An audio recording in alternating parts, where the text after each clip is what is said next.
Good morning, good evening. Hello, everybody. Welcome to week 17 of week 18, 2 weeks to go. And I'm joined by the miraculous Flea. How you doing, my friend?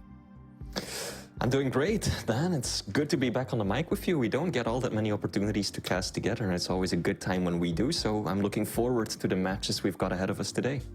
Yeah, the power level is far too high when we're together. So, we have to cater it sparingly. But no, we do have some really, really good matches today, and actually some decisive matches. With 2 weeks to go, there's still a lot to play, a lot in the balance, and a number of players can move around the leaderboard. And, we talked about it in previous weeks about how decisive that can be. So I'm definitely looking towards particularly the lower end of the leaderboard, as we might see some shuffling in that top six if we get some unexpected results. So it's definitely all to play for.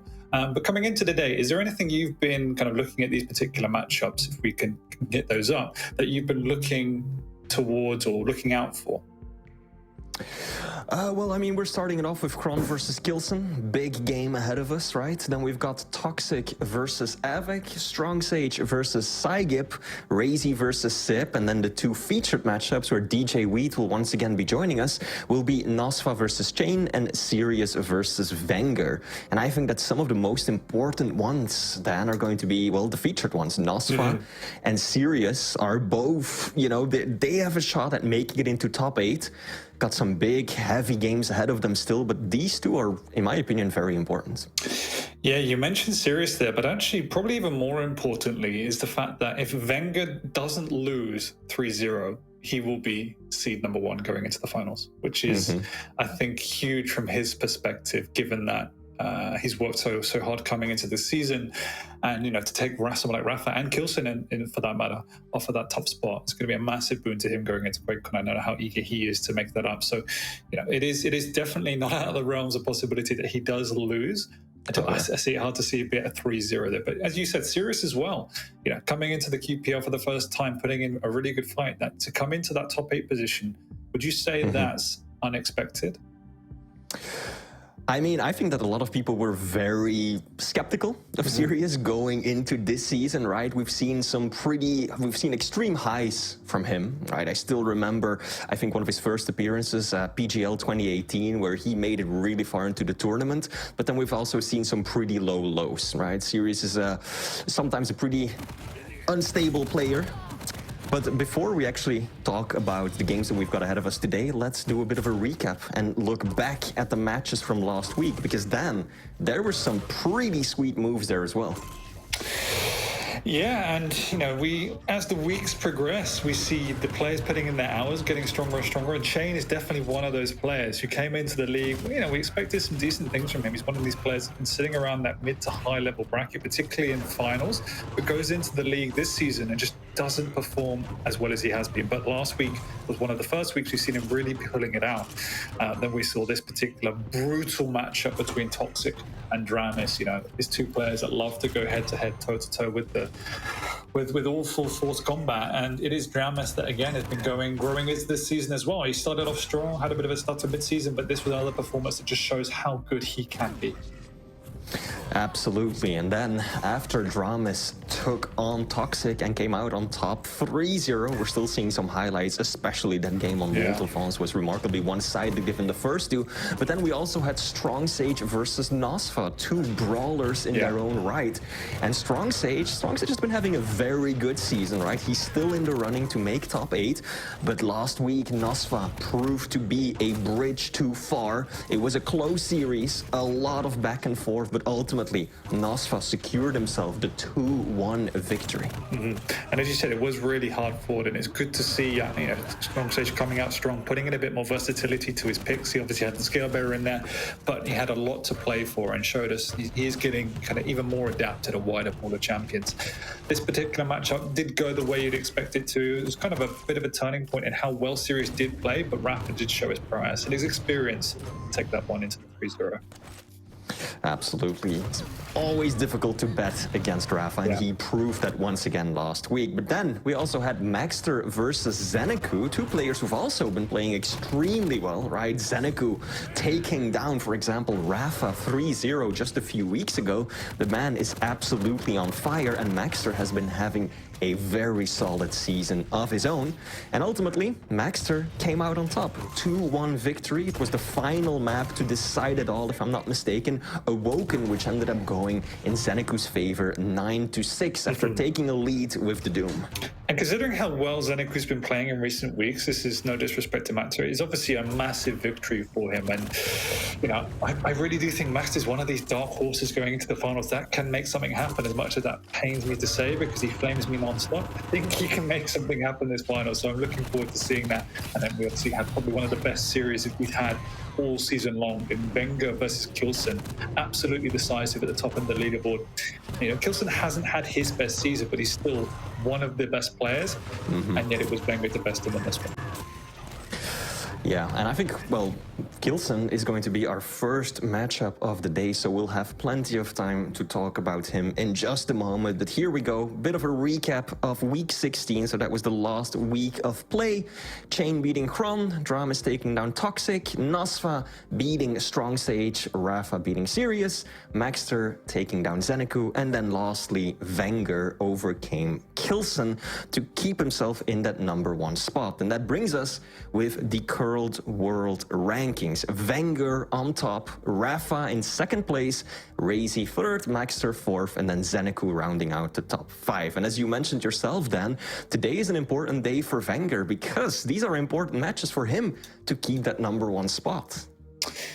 Exactly. I mean, everyone in that top 6 can shuffle around. There is a situation where Razy could end up being in 6th position, and that is mental, considering he's got the best, pretty much, map advantage overall, more or less outside of the top 2. So it's actually insane that those can go around. And we see that Zeniku and Maxter are both sitting at 10-4, I think it is, or 11-4, and they have to play each other as well. So, you know, there's a lot to play for going into this. And yeah, I mean, to see Razy dropping down to 6th, Kilson nearly dropped out the top 6 a couple of weeks ago. It's highly competitive at the top of the leaderboard. It absolutely is. It's also just as competitive towards the middle of the leaderboard, right? We're going to see some more games to decide that top 8, kind of the cutoff point, right? Spots 7 and 8 later. But before we get to that point, let us first talk about the first matchup of the day, Kilson versus Cron. Now this, Dan, could shape up to be a very interesting one, but also has the potential of being quite one-sided. Yeah, I mean, I don't really see a way in which it doesn't become quite one-sided very, very quickly. I'm trying to stay positive here, Dan. Yeah, I'm not so positive for this one. I think Kilson has taken his game up to another level from what I've been seeing in terms of practicing already.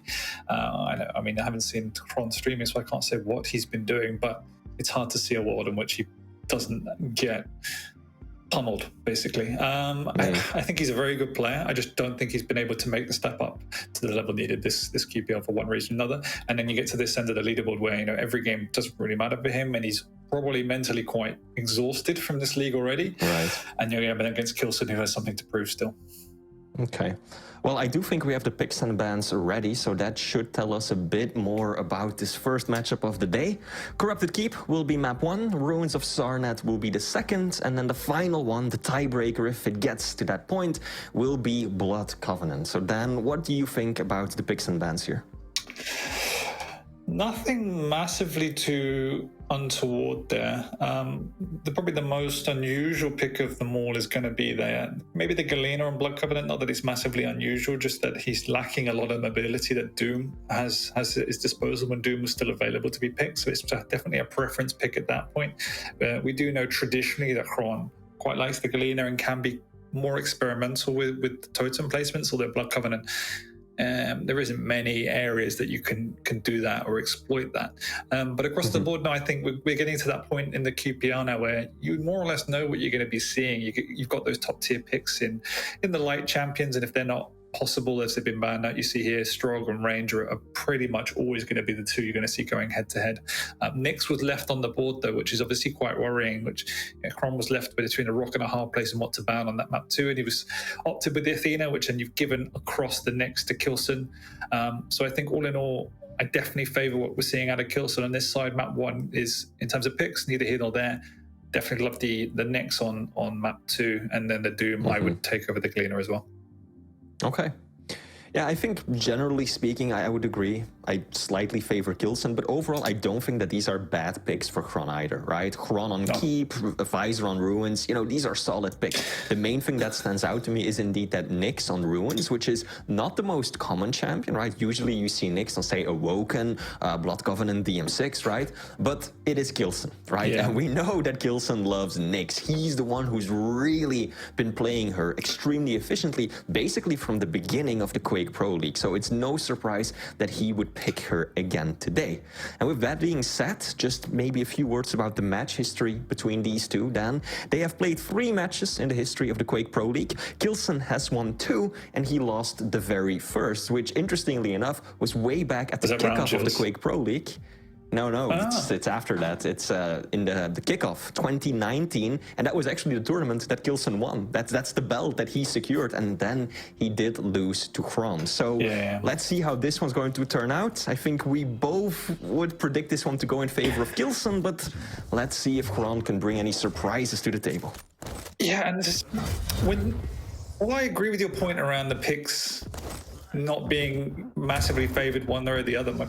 What I would say is we're playing Quake champions. You know, you look at someone like StrongSage who's come in, who's maybe not the most naturally experienced jeweler, doesn't have the most optimal strategies, but what he has done is adapted his play to, in some ways, slightly more quirky or cheesy a champion, something that he can abuse and really pull into his advantage. When you're just picking his comparable champion to go against your opponent, you are relying on your skill to outplay them. It's as simple as that.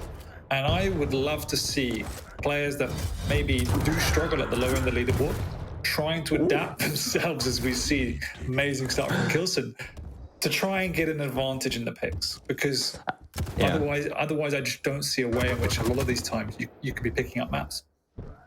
It's especially interesting that you say that about Cron, because to me at least he still has a reputation as a bit of an innovator, right? Someone who tries new things, someone who came up with some really interesting strategies, some hiding spots, little jukes way back years ago already. So indeed, for him to kind of stick to these very safe picks against someone like Kilson, I agree. He's gonna have to do something unorthodox, something surprising to get the win here. And so far that really hasn't worked out. Kilson has a 2-frag lead, has secured control.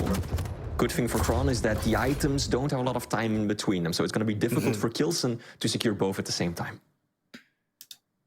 Yeah, he's making his way to the middle ground to do exactly that. He wants to do some serious damage before he knows Cron is weak and he can take this bite. He actually gets a frag here. He might be able to capitalize and take both, but does settle for that heavy, exchanging for the mega. So they are still on the same timing, and as you said, that is definitely a preference to the player on the back foot, which is Cron in this instance. He's actually doing a huge amount of damage with a heavy machine gun from range, actually massively bullying Kilson there, and that's what you've got to do to get back into this map. Oh, that's risky though. I don't know why you do that. Yeah.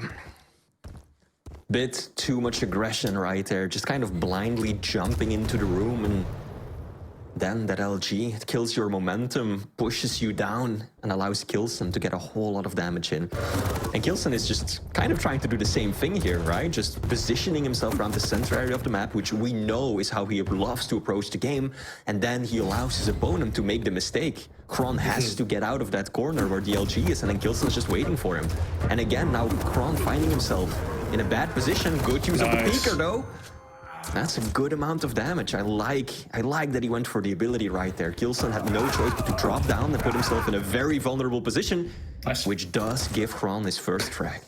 Yeah, that was nice from both sides, actually. Good reactions from Kilson to all through the peeker, but really well played by Cron. He just needs to stop making these basic mistakes. As you said, pushing into that room with little kind of opportunity to do any sort of damage to his opponent, just giving up free frags. You obviously cannot do that against any player, let alone one of the best in the world. So Cron is only 3 frags down, can stabilize, but the problem he has now is he has to do a lot of work here to try and bully Kilson away so he can pick up at least the mega and hopefully even the heavy. There is that big split beginning to emerge now, 10 seconds between the two.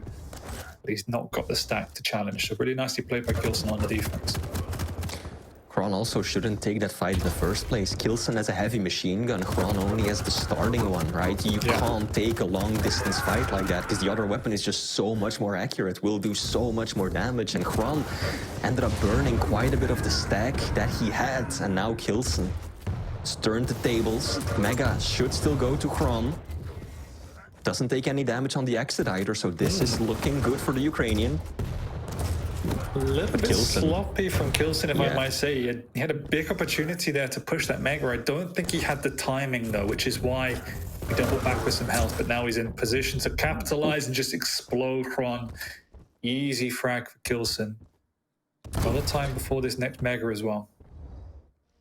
Big orb to the face, and now Kilson will be the one to secure the Mega. Cron just creeping around the map. That's a big rocket. 100 damage to the face. Now Cron might be able to position himself where he can pick up the heavy. It's exactly what he does. But still, he doesn't have an LG, he doesn't have a heavy machine gun. He is crippled going into any fight at longer range than what he can consistently get damage at with the rockets. And Kilson knows this. Kilson is abusing it, keeping his distance, pulling back, making Cron come to him, and then just eviscerating him. Yeah, there's no pressure on Kilson to make a move. He's quite happy to stand this mid-ground. You can see him actually very rarely ever coming off of that mid-level. He's quite happy just to play it nice and slow, methodical, and just pounce when the time is right. And it's exactly what he's doing now with such a huge split between the items. One's going to do some magical damage here to be able to get back into this map. Nice patience again. Just delaying. He's also delayed for this next Mega as well. All the time in the world. Actually ended up burning the peaker there as well, Dan. He used it just before he died, and I was just about to comment, even regardless of that death, that Cron hasn't been able to make much out of that peaker, his active ability at all. He used it that one time in the red room where we both agreed it was good. But other than that, what value has he really gotten out of it? Whereas Kilson has been using that orb effectively to get himself in position to deal damage, to clean up a few frags. And again, Kilson, I like what he's doing though. Excellent control of the spawns, even using Ranger's passive of less self-damage on rockets to just boost himself into Cron's face even faster. Yeah, I love that. Oh, what a rocket that is. I love people who play Ranger with that fast tempo. It just makes it so scary to play against. I think Rafa and Wenger were the first two to really start using that to its full capacity, but you can just see the opportunities it opens up when you're able to do that effectively. And, you know, we talked about the abilities of Strong. Well, one of the best abilities of Strong is actually, particularly on this map, that health file. But what does it matter if you're not able to get a frag to use it and snowball? True, yeah. Every time Cron gets a kill, his opponent drops a health file that gives him 25 points of health when he picks it up. But like Dan just said, that's useless if you can't get the frags. And that's the problem that Cron's facing right now. And at this point, the snowball has turned into an avalanche. Kilson demolishing him time and time again. Cron left running for his life. He kind of had to go for that and hope that Kilson would try to chase him, because otherwise he was going to be stuck behind the statue there anyway. So had to push out, but Kilson was waiting for him. There we go. There we go. Second time I feel like he's used the peaker in any sort of meaningful way. But he lacks the weaponry and the stack to really follow up on it. Yeah. I mean, there's a very high possibility Kilson hits the 20 frag mark at this point. And as you said, you know, Cron is doing even more than just throwing his body at the wall. He's throwing his soul, hopes and dreams with it at the moment. 16-1. Another brutal scoreline, and it's no real reflection on maybe Cron's ability. It's just when he gets to that point of no return, he is one of those players that just puts his head down and just plays the map out, which is, you know, in some ways good to see. I mean, you might as well just, you know, stay focused, right? Stay in the heat of the moment, keep that aim warmed up, and just play up until the next map starts, rather than kind of shut down. And Cron, you know, at this point, I think it's pretty clear that he's approaching this on autopilot, right? He's not trying to come up with anything new. He knows it's over and done. Best to save his energy for whatever comes next. So I'm going to ask the question normally gets asked me, what comes next? How does he change the tempo, change the dynamics of this duel? That's a difficult question to answer.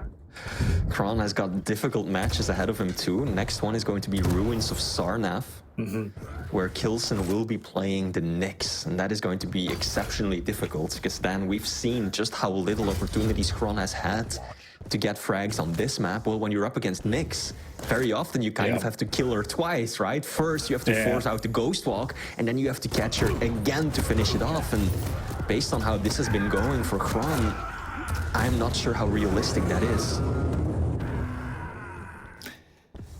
Yeah, and I mean, I know it's kind of one of those blasé answers, but it really just comes down to playing around the rail and just trying to connect with everything.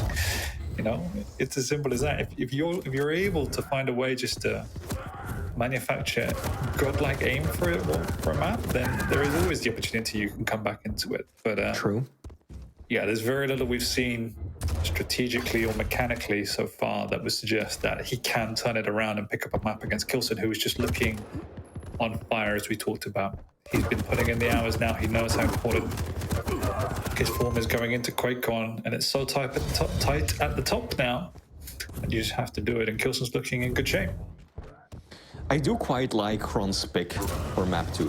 He's approaching it with Visor. Historically, Cron has been a very good Visor player, and in some ways, Visor really is a bit of a hard counter to Nyx, right? Because when she uses her ability and you pop the sight in return, well, you've basically nullified any impact it has. But of course, you need to have the sight available. You need to first force out that Ghost Hawk and be in a position where you can finish up the frag. So it's going to be interesting to see how Cron is going to use that ability. Is he going to hang on to it until, you know, Kilson pops the Ghost Hawk and tries to escape? Or is he going to be using it more proactively just to try and find and get some information on his opponents? Was there anything else you think he might have been considering to pick, or in his mind or your mind is Visor the ultimate pick when you're going up against the Nyx? Because obviously Kilson picked Nyx first. Well, I mean, that's difficult to say, especially, you know, Ranger is also not a bad pick. Cron, what am I saying? Straw can work as well. But other than that, I think Visor really is a pretty solid pick to try and take down the Nyx on this map. I don't know, especially given the champions that we saw picked on map 1, if there's anything that Cron is really, you know, comfortable enough with, right? Because you could say, oh, you might pick something like a Slash, right? Get speed to chase down the Nyx. But Cron doesn't really play Slash all that often, at least not that I can recall. So if you're not comfortable, you're not confident in your own ability to make the most of the crouch slide, then I think that Visor is like a very safe comfort pick to tackle Nyx. No, I agree. I'm just curious. I think the only one I would probably throw out there requires good execution, but definitely can work would be the Slash. But yeah, I think the only problem with Visor, in my opinion, is that it does lend itself to a slower play style, which gives the Nyx a little bit more room to breathe. And if you don't execute perfectly in and around those piercing sights, when you use the ability, it can just lend itself to a very slow game, a low scoring game. And that's no problem if you can contain the Nyx. But obviously, if you get behind, I just feel that you can often lack a lot of utility and feel quite helpless. I think Ruins is a map where the lack of mobility isn't as big of a hindrance as something like DM6 or anything like that, but it still comes into play always, particularly in fight. Visor, as you say, is a comfort pick, and if Cron can slow that tempo down, if he can play around the rail, then he can keep the scoreline tight, and then at that point, anything can happen. As you mentioned earlier, right, another important factor is the rail, right? We just saw a map on Corrupted Keep. Corrupted Keep, the only arena in the game that does not have a railgun spawn. So this is going to play a critical factor, especially against the light champion, right? Because a railgun shot, it's 90 damage no matter what, but that 90 damage can hurt so much more on a light, squishy champion that spawns even without armor to begin with, right? So if Cron's rail is on point, especially when he can, you know, amplify that with that piercing sight, he may be onto something here. So let's see how Cron can perform with the railgun up against Kilson, nicknamed Railson. So he is no doubt going to be slapping back with some shots of his own. Definitely. And a lot of it does come down to who is going to be connecting the more. But at the same time, you can never count Kilson out on any sort of rail juke. Nice connection from Cron off the bat, though, saying that the damage from Kilson is comparable. So we'll be forced to retreat. He knows Cron's got that rail already.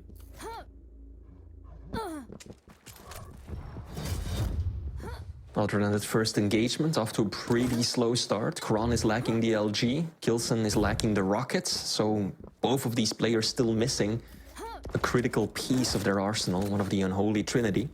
Here we go. Kilson makes a move onto the rockets. Cron going for the LG, so they're going to complete their basic weaponry. Let's see if that's going to result in any more aggression. Oh, Cron kind of taken by surprise, but Kilson unable to really do a lot of damage right there. No, forced to put the Ghost Walk as well, so there's a little bit of an opening. Nice push by Cron through the entrance, and the items on the same timing, so he's still got a bit of it in. Actually delaying the Mega, should I say that. So he's feeling confident now after that push, but huge rockets from Kilson. You know, Cron's on the rope, he's got him a little bit trapped now. Don't know if Kilson did get the information on exactly when the timing of that Mega was. But he's going to be playing around this heavy, since that's his item dropped down by Cron, that's dangerous. Oh. Not sure if he knew exactly where Kilson was, but Kilson knows where he is. And he's going to be chasing him down here for his first frag. Kilson, he's this is the second time that Kilson, I think, pushed in while he was railable then. So he's taking some risk. You love to see it. Good rail from Cron. Misses the second one. Can he find a third? No, Kilson closes the gap. Rockets him to rail and immediately applying pressure off the spawn. Cron hitting back with that machine gun damage. Kilson's got to be careful. He can't stand out in the open all that long. And after landing only one rail, falls back onto the heavy.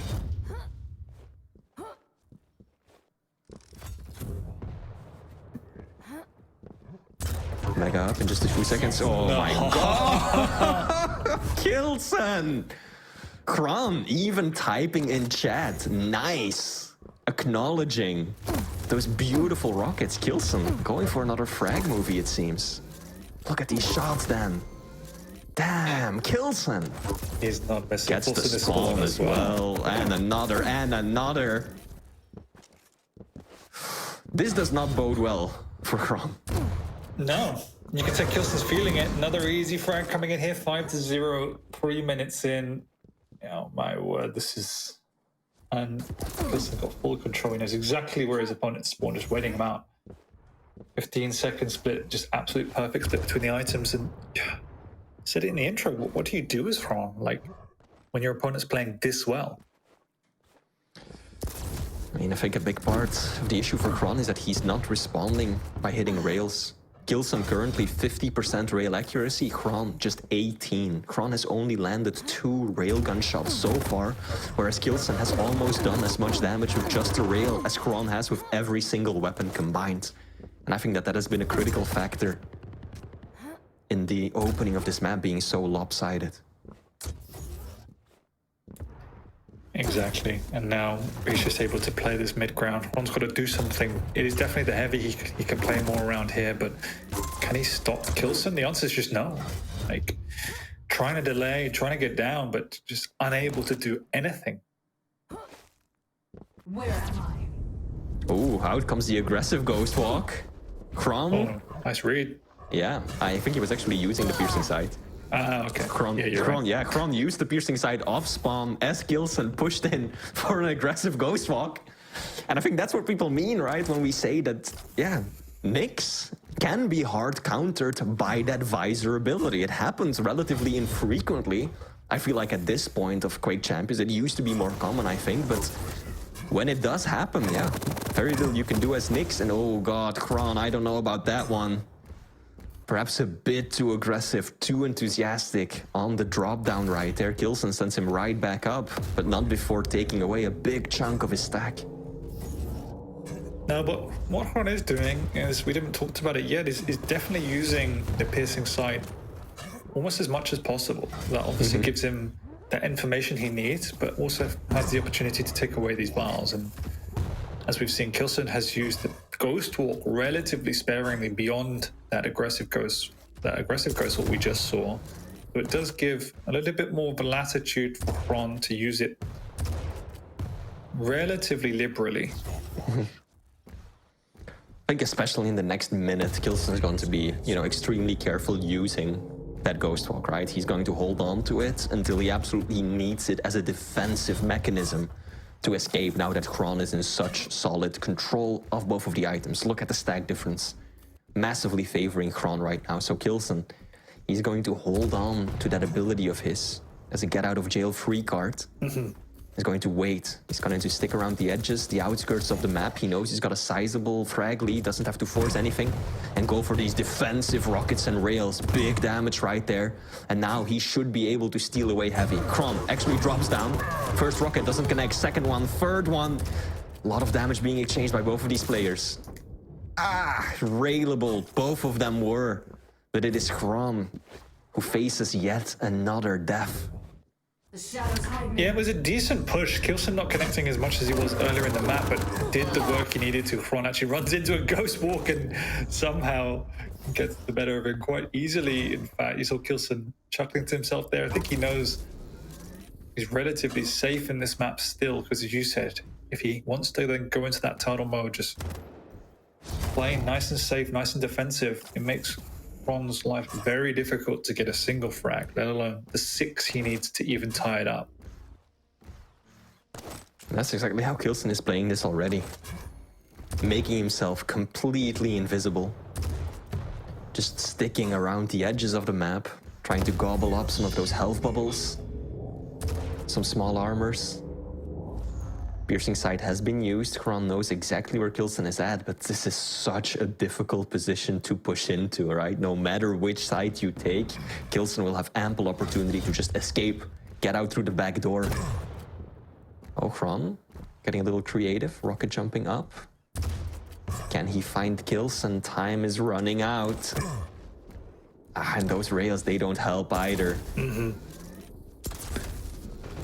But the thing is, as much as he doesn't want to, he's forced to now take this fight, and he's going to lose it as well because of the spam by Kilson. Given the scoreline, when Kilson shows himself, even if it's on his terms, they don't really have much of a choice but to take a fight. And so Kilson does what Kilson does best. He plays smart, methodical, and he gets himself another frag. Kilson is just an extremely gifted counter-puncher, right? He is so good at just holding down center area of the map and reacting to what his opponent is doing, forcing them in the bad position, capitalizing on any mistake that they might make.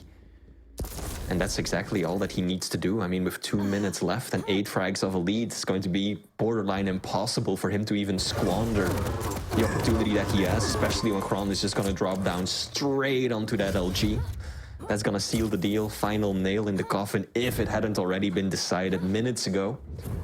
And at this point, it's going to be clear that Kilson, rather, is going to be taking home at least the first 2 maps, as well as the overall victory in this series. Yeah, relatively stress-free as well. Cron's got, I think 4 frags all series long compared to Kilson's. Didn't even know anymore how many got in the first map, nearly 30, 35 maybe. So it's quite a differential at the moment. Kilson is just enjoying it, put it that way. Now 1 more map to go. Blood Covenant. Slash was banned by Kilson. So it's actually going to be a relatively slow Blood Covenant in terms of champion picks. Cron will be running the Galena, and Kilson has picked the Doomslayer, and that's a matchup that, I mean, could be more balanced than some people might think, because Galena can be extremely powerful on Blood Covenant. Plenty of places to hide those totems, where you can really fortify a position for yourself and just hold out. Get those 3 totems up, have that mega that you basically carry around on your pocket. But on the other hand, you've got 0 mobility, and that is something that Doomslayer does have. He makes it so easy to position yourself around the map, to jump, right? Bridge to rail in the reverse, even going from the catwalk to rockets. There's so many little jumps that you can do with the Doomslayer. And when you're Galena, you're going to be outmaneuvered quite significantly. Yeah, it's a huge trade-off on Blood Covenant, though. That's the problem, particularly going up against Kilson, when we know how much he just favors that positional advantage. And now you're giving him a champion that he can abuse that on, on a map that is so heavily reliant on the rail. Cron's going to have to play very slow and, as you just said, just counterpunch, really. Just play nice and methodical, use his audio cues and not expose himself. And that's extremely difficult to ask for. So the overstack's going to be absolutely crucial, but then just avoiding confrontation, avoiding these long-range fights and getting out of position, that's the real challenge. Gonna have to see if he can even get that overstack going, because Kilson, no doubt, is aware of the game plan that Cron is looking to employ in this final map, and he's going to be on the hunt, on the lookout for those totems. Probably going to be checking the little corners, you know, like the secret staircase and stuff as well. So it's going to be hard for Cron to even get those totems up. So, yeah. True. But I mean, it can't be worse than what we've seen in map 1 and 2 in terms of scoreline. True. I mean, never say never, right? But I'd be surprised if we saw a worse scoreline than that, given the champions that are at play on this map. Yeah, and it's just, I mean, Xron hasn't tried to, in the later stages of the game, tried to avoid fighting too much, but even still, when you look at the statistics that Kilson's pulling out, again, 50% LG, nearly 60% rail, with the amount he's using it just makes it so difficult. Kilson got more damage with the rail than pretty much Xron got with all other weapons combined. It just makes his life a nightmare.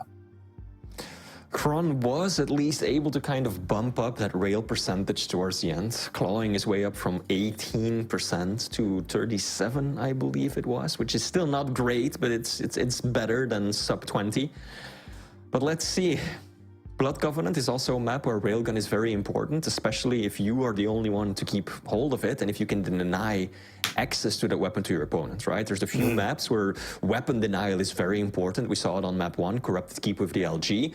Can also really come into play here, Blood Covenant with the railgun, and that is going to be something that I suspect Kilson is gonna try and keep a close eye on. If he can get the railgun first with that Doomslayer double jump, he can make it a pain for Xron to secure that weapon himself. Exactly, and that's the challenge, really. As a Galena, you are limited in how to get the weapon, but you're also limited on how much you can defend that weapon. Whereas in Doom, you have a lot more of a luxurious position to be able to play around that. And it's just one of a multitude of reasons why I think the Doom can be a much stronger pick. But if you play the Galena as well as it can be played, I think it's slightly more difficult to execute. Then, as you put it, it can be incredibly powerful. But there's a lot of dependencies there. So we'll have to see how Cron wants to play it. But we know what you're going to get out of a Doom, and he already gets the railgun spawn. Of course he does. And on that note, we've started the final map in this series. Kilson got the railgun spawn, and that's exactly what Cron didn't want. That's already 3 rails, 270 points of damage inflicted on Cron, just like that. That's a rough start. And now Kilson is in a position where he can defend rail, and that's exactly what he's doing. Then, just as we predicted, Kilson just sitting on the railgun, knowing that because he has that double jump, he can still easily make his way to heavy, get on top of that bridge, get to rockets, make his way over to mega, and that is something that Cron wouldn't have if he was in the same position. No, he did miss that one rail up the rocket jump pad, which meant he would have pressured that mega harder, but he's quite happy now. He's got his rail side of the map. He's now getting his LG. Gonna retreat back to his lovely position up top. And he has all the time in the world to manufacture these opportunities for rails. I also love the little plays, you know, little tech, like you just saw Kilson do. Go up the bounce pad, immediately step out of it with the double jump to cancel that upwards momentum. Just giving your opponent the idea that you're flying up there. If they hear you go up the bounce, but it actually, you're still just waiting below. Clever plays from Kilson. And again, threading the needle on that second rail through the tiny gap in that doorway. Now donk, another one. Cron miraculously still alive. Has Cron done any damage yet? Cron has done... Well, now he has, but I don't think he had done any damage. Maybe a little bit of MG at the start compared to well over 1,000 from Kilson already. That's rough. Just look at these rails. 66% Kilson. Make it 69. Nice. The man is on fire. Yeah, let's take a look. Then 2 minutes in, and Cron has got the grand total of 0 totems on the map. So that's not gonna help him win any fights either. No, still hasn't got a rail either, which is a big problem. 0 shots fired with the railgun for Cron, just because he hasn't been able to get to it. Oh, nice. Oh, Well, actually, a good amount of damage from Cron. Good use of the tri-bolts. He might have an opportunity here. Kilson, yeah, does manage to escape. He's gonna use the blood pool to get some of that health back. Get himself outside of that railable range. But for Cron, this is a victory, I'd say. That one situation, he's got a stack advantage, plus he's got a railgun. Had to give up the heavy, though. And that's not what you want, right? When you're k1llsen, you've got your own health. You can fabricate your own health, but not armor. And that's why Cron, no doubt, wants to prioritize the heavy. Yeah, now Cron has a rail, even though it doesn't look like it matters because he can't fire one yet. Kilson has to pay more attention to the items. When his opponent doesn't have a rail, Kilson doesn't even care about the major items, really. Obviously, he wants to take them. But at the end of the day, the positioning and prevention of picking up the rail is more important because your opponent literally cannot hurt you for the vast majority of the map. Now, you can see he has slowed the tempo down. He's playing more cautious, still smart, and he's going to catch Cron once again. Oh my word. Oh. Actually, Cron getting most of the damage there. 162, 2 big rockets. Kilson has to fall back. Cron has had some opportunities though, Dan. This could still go his way. It was a disastrous start, but he's managed to stabilize. He's managed to recover. If he can continue landing some rails like that and catch Kilson off guard, he could easily get himself a frag. And then another to tie it up. I mean, easily is of course. Easily. It's anything but easy, but there we go. Here we go. There you go. Kilson drops. Cron immediately looking to punish as well. This is risky though. He might give up the heavy like this. Cron, he was in perfect position. Did he not know when heavy was spawning? Did he not have timing? Because he was there 4 seconds before heavy was up and he just left it. Yeah, maybe the missed timing there. But he has got the overstack up as well. Pops it immediately, even though he just picked up the mega, so not the best use, but also the totems are relatively exposed and knows that he'll be losing that very quickly as well. Heavy up in just 2 seconds. Cron, I don't think has any way of getting on there. I like how Kilson is playing this though. Fortunately for him, the execution kind of fails him. Nice positioning as well. Kilson could have just fallen back on the heavy, but instead, really trying to bait Cron into showing his face. Kilson was hoping that Cron would come around the corner, railgun in hand, and then Kilson would just bounce him around, slap him a few times with those rockets at close range, and that should have been a pretty convenient frag for him there, but Cron stayed back far enough to avoid that trap from springing. But this is also the type of tempo Cron wants to play. You know, you're a k1llsen, you don't have the luxury of the Doom in terms of mobility. You want to play this slow tempo. 2 to 1, as you said. Anything can happen at this point. Oh, that's 3 damage to Kilson, unreturned as well, so that opens up a big avenue for Kilson here to keep the pressure on. Both major items are up. Looks like there will be a trade, although Kilson set up the trap down below. Massive rockets coming out from Cron, can't connect with the rail. Kilson gets out, having eaten a lot of damage. It was a great trap, but the reaction from Cron was there, and they will have to now reset. Kilson's awareness is so good. And it's one of the main factors as to how he's beating Cron, right? He's the one setting the traps. He's the one just waiting on his opponent to make the move. And it's usually Cron. There again, see, it's Kilson who's got the rail angle. Kilson who gets most of the damage. But Cron is still able to hold his own. Even when the trap does get sprung like we just saw, he's able to retaliate, land some big rockets of his own. Still, with the way that Kilson's been playing this, I feel like unless Cron can change it up, Kilson will be getting the next frag if this continues. Yeah, when the close range encounters happen sparingly, Cron is definitely the one that's generally getting the upper hand, but Kilson's finding so many more of these angles and catching Cron off guard from these range encounters. That's where the problem is for Cron at the moment. You can see once again he's coming off second best of these engagements, has to get out, pops another totem. Heavy's up, that's a blessing, but he's going to have to forfeit the high ground now as Kilson is already there.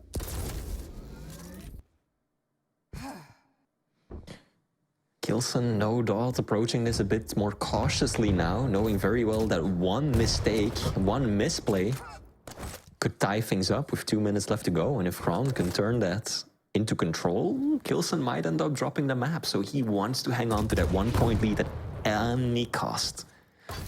Nice big rocket from Kilson from above. And Kilson is more than happy to just keep this split going, right? Both players do damage. Cron falls back on heavy. Kilson stays at mega. For Kilson, that's perfectly fine, because every time that happens, then it's another 30 seconds off the clock. So yep. You can see how tough it is for Cron. He's afraid to even look at the high ground. Kilson's going to be there. Actually catches him off guard this time. But now he's far away from the heavy, and Kilson's already able to get across, try and stop the progression from Cron. Unable to do so, just barrels on through that doorway. Does a huge amount of damage. Could catch Kilson off guard here, but no. He's now forfeited both major items. Ooh, rockets are good from Kilson, and they will get the job done. Kilson used the Berserk for the first time this map, I think, when Cron caught him off guard right there at rockets. Oh no, Cron doesn't even get the small armor. And now Kilson's gonna drop down in that LG. Nice. That is going to seal it. Yeah, good play from Kilson. This was definitely the closest map out of the bunch, though. Cron actually had a very real opportunity. In that last fight, where Kilson dropped down to the blood pool, Cron landed some big rockets from above. He could have tied it up. Yeah, there was many opportunities. I felt Cron could have gone in and tied up the scoreline. And you've got to think back to the first few minutes of the map and how hard it was for Cron to even look on the map, let alone do anything. So to fight back and make it as close as it was, you've got to give him a lot of credit. But Kilson did show, once again, why he's such a dangerous opponent. Give him a single frag lead. That's why he's so feared. It became a nightmare for Cron. Kilson was able to read him. He was able to play positional. And this is what we said in the intro. Yes, Galena has a lot of strengths, and we saw some use of the overstack, some use of good totems. But end of the day, the positional capabilities of the Doom, in my opinion, was just too strong. And that's what made Kilson so scary. He was able to be faster, create more angles, and in consequence, just do a huge amount more damage than Cron. That prevented him from making some of the moves he wanted to.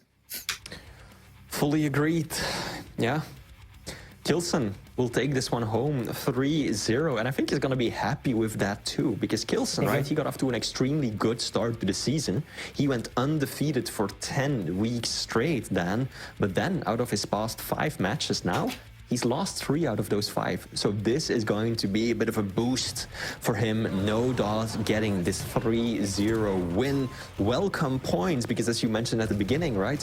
At the very top of the leaderboard, there's still a lot of flexibility. There's still a lot of room for players to shuffle around their positions. And those positions are so important to determine the seeding for QuakeCon. Yeah, and you know, Kilson obviously looked phenomenal, particularly on maps 1 and 2. This map was a completely different look for Kilson, had to play smarter and play the angles. So it's really hard to say how good he is looking currently, because this is a map we would have expected him to have won 3-0, but obviously he made it look quite effortless in all honesty, particularly on maps 1 and 2. So it's safe to say he's in good form, but it wasn't tested enough to determine just how good he is yet. Cron, you know, he's had a really, really tough season, and this is a series we would always, I think everyone would have expected him to lose. It's a shame how badly he did lose, but again, maps like map 3 here just shows why he can still be so good. But I think just the one thing to look at how close it was, but how little damage Cron did. So in spite of all the pressure he was putting on, he just was unable to find his opponent. Now, speaking of effortless, we also know that effortless is the last person to qualify through the challenger, right? That you gotta take it when those opportunities present themselves. So effortless won the challengers, the most recent one for North America, and he will also be joining us at QuakeCon. Now, that was it for the first series of the day. Kilson taking down Cron 3-0. But don't go anywhere, we've got far more ahead of us as we cut to a brief break.